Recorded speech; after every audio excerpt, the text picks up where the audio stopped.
Welcome to Pindar Poetry. We hope you learned something new. You first enable the recorder's background or lock screen mode and grant microphone plus storage access. Once done, pick a resolution. 1080p is standard, and set a short timer like 5 to 2 seconds so you can lock quickly. Start the recording and immediately lock the device with the power button. This hands control to the background service while the session continues. Make sure battery saver is off so the system won't kill the process. This prevents premature stop during the lock period.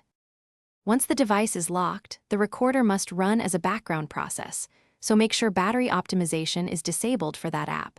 Otherwise, the OS will pause it. If you need audio from apps or network streams, grant wake permissions so they continue sending data. Also, be aware of system recording limits.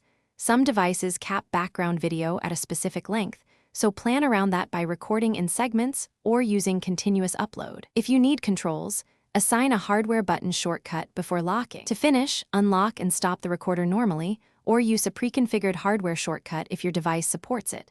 The file will save to gallery or the app folder. If audio and video are out of sync, re-encode with the recorder's trim tool or a quick converter. If the recording stopped unexpectedly, first disable aggressive power saving and any task killer apps, then test with a short clip. One key troubleshooting tip: toggle background permission off and on, then reboot before retrying to clear background service locks. Thanks for watching. Consider subscribing if we helped you.